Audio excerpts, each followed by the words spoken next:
c'est Marianne et bienvenue dans ma cuisine.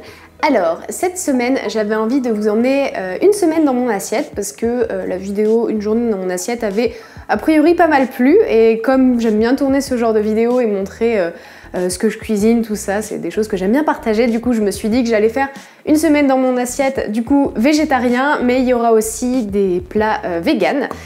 Donc voilà, j'espère que ça va peut-être vous inspirer pour recuisiner ça chez vous. Et puis, bah, let's go! J'ai commencé à filmer cette vidéo un jeudi soir, donc ce sera dans l'ordre chronologique pour la suite de la vidéo. Ce soir-là, on avait envie de faire des burgers maison. Pierre-Alain s'est occupé, comme d'hab, du pain à burger. Je vous mets la recette qu'il a suivie dans la description. De mon côté, je me suis occupée de la garniture. J'ai haché des pleurotes, de la coriandre et j'ai fait revenir tout ça au wok avec un peu d'huile d'olive. Ce jour-là, on testait pour la première fois les steaks végétaux des nouveaux fermiers. Hop, directement dans la poêle, 3 minutes de chaque côté, sans matière grasse. J'ai ensuite préparé une mayonnaise avec un jaune d'œuf à température ambiante et une bonne cuillère à café de moutarde que je commence par mélanger, puis j'ajoute très progressivement de l'huile végétale, environ 10 centilitres, jusqu'à ce que la mayonnaise prenne. À la demande de Pierre-Alain, j'ai fait un mélange à l'américaine pour la sauce à burger, à savoir un peu de mayonnaise, de la sauce tomate, qui normalement devrait être du ketchup, et de la moutarde. Et j'ai rajouté un peu de coriandre haché. J'ai préparé quelques feuilles de salade pour le burger et une salade en accompagnement avec un reste de salade qui était dans le frigo. Je rajoute quelques graines, noix de cajou et graines de courge et une vinaigrette qui attendait aussi dans notre frigo. J'ai aussi préparé un œuf au plat chacun que j'ai fait cuire dans des emporte-pièces pour qu'il ne dépasse pas des buns. Ensuite, place au dressage. Là, en général, chacun s'occupe de son burger pour mettre la quantité souhaitée de chaque ingrédient. En plus de ce que j'ai préparé, on a aussi rajouté des petites tranches de Saint-Nectaire, un peu de thym râpé et aussi des oignons rouges qu'on garde dans notre frigo qui ont cuit dans du vinaigre pour amener cette petite pointe d'acidité. On fait réchauffer au micro-ondes pour que le fromage fonde un peu, puis je rajoute l'œuf après pour pas qu'il ne continue de cuire au micro-ondes et garder le jaune bien coulant. Et c'est terminé! C'est proche du beyond. Pour le dessert, on a terminé notre pot de glace cookie dough vegan de Ben & Jerry's. Honnêtement, il est meilleur que le non vegan, je vous le conseille vivement. Et on a l'habitude de terminer avec une petite infusion et ce soir-là, j'ai utilisé des plantes que j'avais sur mon balcon, de la tagette citron et de la menthe. Et c'est ça presque tous les soirs en variant un petit peu les saveurs des infusions. Vous le savez, je pratique le jeûne intermittent en 16-8 et le matin, je ne mange pas et je me réveille toujours avec une boisson chaude et en ce moment, je suis dans une phase café, mais ça peut aussi être du thé vert, ça dépend des périodes. Pour mon repas du midi, je commence par faire revenir des oignons émincés dans de l'huile d'olive. J'assaisonne, sel, poivre, puis je rajoute des épinards. Alors ça peut paraître énorme comme quantité, mais vous allez voir, ça va réduire énormément. Tadam! Je rajoute un peu de sauce tomate. Je coupe grossièrement des herbes aromatiques, thym, sarriette et romarin, et je les ajoute également. Pendant que ça mijote, je viens casser 2 œufs directement dans ma préparation, et pour terminer la cuisson, je parsème un peu de coriandre par-dessus. C'est prêt! Bon voilà, c'est prêt, j'ai été me faire décongeler une petite tranche de pain que Pierre-Alain a fait lui-même, et puis bah on va goûter ça. Du coup, à cause de la sauce tomate, c'est un petit peu un goût de jakchouka, mais c'est vraiment très très bon avec des épinards frais comme ça. Approved. Pour le dessert, j'ai mis un yaourt végétal maison dans un bol et j'ai ajouté quelques tranches de poire, des graines de chia et un mélange crunchy que je prends dans le vrac de mon magasin bio, ainsi que quelques pépites de chocolat. Et après ça, je me suis préparé un petit matcha latte au lait de riz, épeautre et noisettes. Pour ce soir, j'ai décidé de faire des onigirazu parce que je venais de voir la vidéo de Jigme sur sa chaîne New Cook et il fallait absolument que j'essaie. J'avais des betteraves dans mon frigo donc j'ai commencé par les faire cuire 1 heure entière dans de l'eau bouillante. Attention, il faut surtout pas abîmer la peau pour que la cuisson se fasse correctement. Après cuisson, les éplucher devient hyper facile. Je vais ensuite couper quelques tranches assez fines.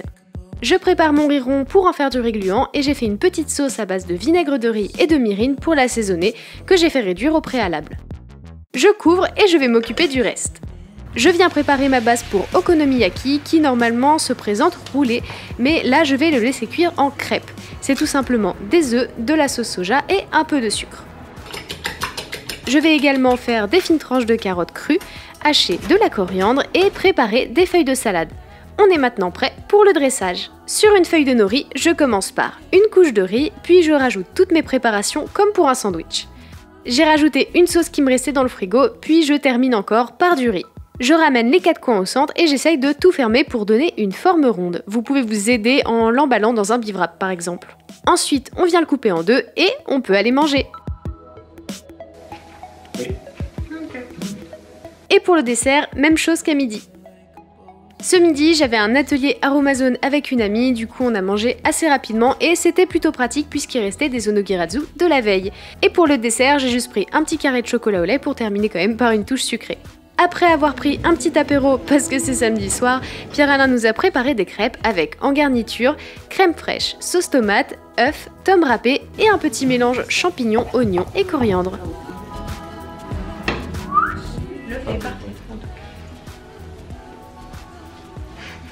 Et pour le dessert, évidemment, crêpes sucrées avec de la pâte à tartiner bio. Je vous conseille d'ailleurs plutôt celle de chez Mamie Bio que je trouve excellente mais qu'on n'avait pas ce jour-là. Et pour accompagner ça, un peu de glace chocolate fudge brownie vegan de chez Ben & Jerry's qui est bon mais on préfère largement le cookie dough vegan. On a été invité à déjeuner chez les parents de Pierre-Alain pour manger une raclette. Je me suis dit que c'était l'occasion d'essayer de faire du fromage vegan à raclette. J'ai suivi la recette de La Petite Cora, comme d'hab, je vous mets le lien dans la description. Après avoir cherché de la levure maltée dans 3 magasins sans succès, j'ai dû un peu adapter sa recette. Pour compenser, j'ai mis de la pâte miso pour avoir un petit peu ce côté fermenté qui était censé apporter la levure maltée. Après avoir pris un petit apéro, on est passé à table et comme d'hab, la maman de Pierre-Alain avait fait plein de petites préparations végé trop sympas et on a pu tester mon fromage. Le goût était pas mal, mais ça pêchait surtout au niveau de la texture. C'était pas aussi concluant qu'espéré, mais à réessayer avec les bons ingrédients. Pour le dessert, j'avais cuisiné la veille un carré fondant au beurre de cacahuète que j'adore trouver sur Healthy Flavor. Je commence par mélanger 70 g de compote de pommes avec 240 g de beurre de cacahuète crémeux et sans sucre et une cuillère à café d'extrait de vanille. Dans un second bol, je mélange 50 g de farine d'amande, une cuillère à café de bicarbonate, 80 g de sucre de coco, une pincée de sel et 40 g de pépites de chocolat noir. Je rajoute ce mélange au premier, je mixe tout ça, et je rajoute 150 ml de lait végétal petit à petit, à ajuster en fonction de la consistance obtenue. Ça doit vous donner une pâte assez collante. Je mets le tout dans un moule carré de 18 cm avec du papier cuisson, et je saupoudre de 15 g de pépites de chocolat. À enfourner à 175 degrés pendant 20 minutes, puis démouler à la sortie du four et laisser refroidir au moins 20 minutes avant dégustation. Donc, vous vous en doutez, on n'avait pas hyper faim le soir après la raclette du midi, donc on a juste préparé un œuf à la coque chacun avec des mouillettes et une petite soupe pour ma part à base de fans de carottes que j'avais fait moi-même et que j'ai décongelé. Et pour le dessert, on a quand même craqué pour une petite crêpe à la confiture. Pour notre déjeuner, j'ai décongelé des bad boots que j'avais préparés il y a quelques semaines de ça. Je vous mets la recette dans la description pour les pains, car du coup, j'avais pas du tout filmé leur conception. Pendant qu'ils décongelaient au four, j'ai préparé une petite salade pour accompagner avec des amandes que j'ai fait tremper la nuit. Les faire tremper au moins 8 heures, ça permet une meilleure assimilation du calcium, magnésium, fer, zinc, etc. J'ai aussi mis des graines de courge, des graines de chia et un mix de fruits séchés. Pour la garniture, c'est un mélange de haricots rouges, olives hachées, oignons rouges, poivrons verts, carottes, champignons, sauce tomate et romarin. Je rajoute des graines germées qui sont parfaites pour un bon apport énergétique car elles sont remplies de vitamines et de minéraux. J'ai dû partir en vitesse car j'avais un rendez-vous pour un test PCR qui était négatif, donc tout va bien, et on a pris le dessert à mon retour, une crêpe à la pâte à tartiner accompagnée d'un petit café. Pour cette recette, je me suis inspirée d'une recette TSE, à savoir que je fais souvent ça quand je manque d'inspiration. Je vais chercher des idées ailleurs, je lis en diagonale et je refais à ma sauce en fonction des ingrédients que j'ai. Je commence par faire cuire ma pâte feuilletée vegan à blanc jusqu'à ce qu'elle soit dorée. Pendant que ça cuit, je prépare ma garniture. J'ai fait cuire des épinards, puis un mélange pleurote romarin que je fais revenir dans de l'huile d'olive. Puis je coupe un oignon rouge, d'ailleurs astuce si vous ne connaissez pas, a priori passer l'oignon coupé en deux sous l'eau, ça va réduire les chances de larmes quand vous l'émincerez ensuite. Je prépare quelques dés de courgettes et de tofu fumé. Je vais ensuite préparer mon fond de tarte avec une base de 2 bonnes poignées d'amandes que je réduis en poudre, une briquette de crème de soja et 2 cuillères à café de moutarde. Pour le topping, j'ai mélangé des graines de courge, des graines de sésame blanc, des pignons de pain, un filet d'huile d'olive et une cuillère à café de sucre. Sur ma pâte feuilletée pré-cuite, je viens étaler mon fond de tarte, puis je rajoute toutes mes préparations. à la dernière minute, j'ai décidé d'ajouter un peu de mon fromage, comme il m'en restait encore pas mal, et je termine par mon topping de graines. On enfourne à 180 degrés pour 10-15 minutes et c'est prêt.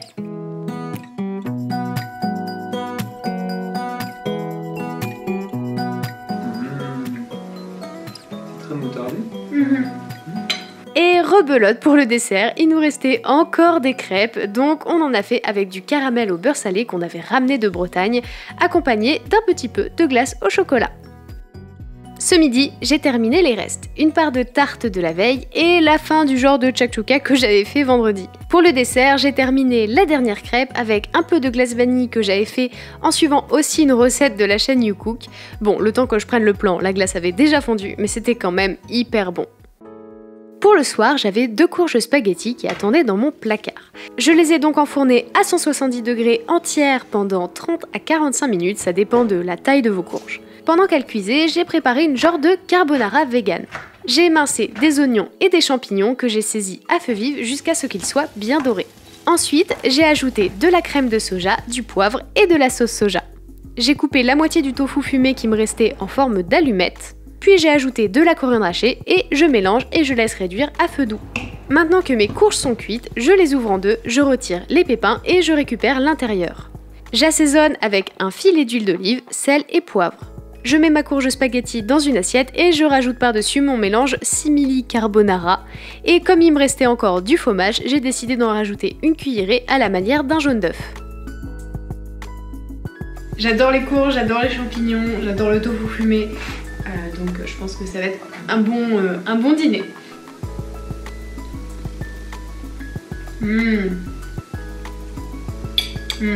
Pour le dessert, j'ai coupé des quartiers de prunes que j'ai mangé avec du yaourt maison, toujours du mélange crunchy et l'ultime part du carré fondant au beurre de cacahuète qu'on avait récupéré.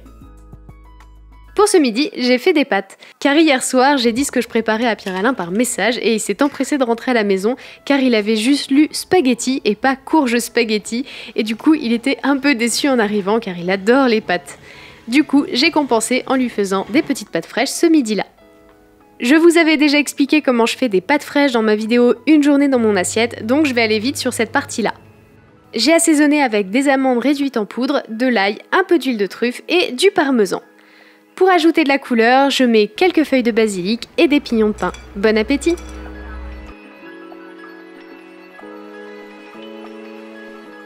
Et comme d'hab pour le dessert, un petit bol avec du yaourt végétal maison, des morceaux de poire, de la compote de pommes et du mélange crunchy. Ce soir-là, c'est Pierre-Alain qui s'est occupé du repas. Il a décidé de faire des galettes de pommes de terre. Il a mélangé une julienne de patates avec un peu d'huile d'olive, de la coriandre, sel et poivre. À saisir à la poêle de chaque côté comme une crêpe. À côté, on a terminé nos restes de mélange de champignons carbonara et la fin du shakshuka que je n'avais pas réussi à terminer la veille. J'ai pris un petit morceau de pain avec le fromage qu'il fallait terminer et pour le dessert, Pierre-Alain avait aussi préparé un tiramisu dans l'après-midi. Pareil, le lien de sa recette est dans la description. Ce midi, j'avais prévu d'aller déjeuner chez ma grand-mère qui ne sait pas vraiment cuisiner végétarien parce que ça fait pas partie de ses habitudes. Donc je lui ai proposé de m'occuper du plat principal. J'ai donc fait 3 préparations faciles à transporter et à réchauffer. Première préparation, croquettes de fromage. Je commence par créer un bloc de fromage à râper en suivant la recette du livre Vegan de Marie Laforêt. D'ailleurs, je vous recommande vivement ce livre si vous cherchez à cuisiner plus vegan dans votre quotidien. Pour moi, c'est vraiment une bible de la cuisine vegan, donc je vous le recommande vraiment. Je mélange 260 g de graines de lupin, 50 g d'huile de coco désodorisée, une demi-cuillère à café de sel, un demi-sachet de levure boulangère, et comme je n'avais toujours pas trouvé de levure maltée, j'ai remplacé par une cuillère à soupe de pâte miso. Je rajoute 2 cuillères à soupe d'eau et je mélange à nouveau. Je mets le tout dans un moule rectangulaire en silicone et je mets au congélateur pour 1h30 pour ma part, même si dans la recette elle recommande 30 minutes mais c'était pas assez pour moi. À côté, je prépare un mélange au maïzena et un peu de chapelure dans une autre assiette. Mon bloc de fromage étant prêt maintenant, je vais prendre un petit morceau, former une boule, puis la rouler dans le mélange au maïzena, puis dans la chapelure 2 fois. Et ce, autant de fois qu'on veut de boules de fromage. Je mets 4 cm d'huile de tournesol à chauffer dans une casserole. Quand l'huile est chaude, elle ne doit pas fumer, attention, j'y plonge les croquettes que je remue sans cesse pendant 1 minute. Le souci, c'est que très vite, ça a commencé à fondre et à ne plus du tout avoir une forme ronde, et en plus de ça, je me faisais agresser par des explosions d'huile.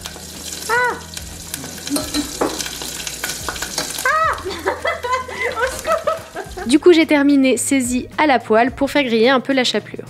Je dépose sur du papier absorbant et je laisse refroidir avant de les mettre dans un Tupperware. Deuxième préparation, polenta crémeuse. Pour cette deuxième préparation, j'ai suivi la recette du site Papille et Pupille. Je commence par mettre 15 g de beurre dans une casserole, puis je rajoute 100 g de semoule de maïs jusqu'à ce qu'elle roussisse pendant environ 1 minute. J'ajoute ensuite 15 centilitres de bouillon de légumes pour ajouter un peu de goût, 15 centilitres d'eau et 20 centilitres de crème fraîche. Je mélange sans cesse pendant quelques minutes jusqu'à ce que la polenta se décolle des parois de la casserole. J'ajoute le sel, une cuillère à soupe de beurre, du piment d'Espelette, du poivre et je mélange à nouveau. Je retire du feu et je laisse refroidir un peu avant de mettre dans un Tupperware. Troisième préparation, champignons au vin rouge. Et enfin, pour accompagner tout ça, je prépare des champignons que j'émince grossièrement, mais également 2 gousses d'ail et un oignon jaune. Je mets les oignons et l'ail à revenir dans du beurre, puis après quelques minutes, j'ajoute les champignons. Je débouche une bouteille de vin rouge pour ma recette, donc forcément on s'est servi un petit verre, à savoir que quand j'ai fait la recette on était le soir, rassurez-vous, c'était pas le matin à 10 h. Et je rajoute 20 centilitres de vin rouge dans mes champignons, 15 centilitres de bouillon de légumes et une cuillère à soupe de sauce tomate qui me restait des jours précédents. Je laisse réduire 10 à 15 minutes, puis j'émince un peu de persil que je viens rajouter à ma préparation, que je laisse encore 2 minutes sur le feu. Et voilà, tout était très pratique à réchauffer, donc c'était parfait. Et pour le dessert, ma grand-mère avait prévu une île flottante qui était très bonne. Et voilà, j'espère que certaines recettes ont piqué votre curiosité et n'hésitez pas à me taguer sur Insta si jamais vous reproduisez mes recettes. A très vite pour une prochaine vidéo et d'ailleurs, je vous annonce ici et maintenant que ce sera un vlog de Noël. À la semaine prochaine!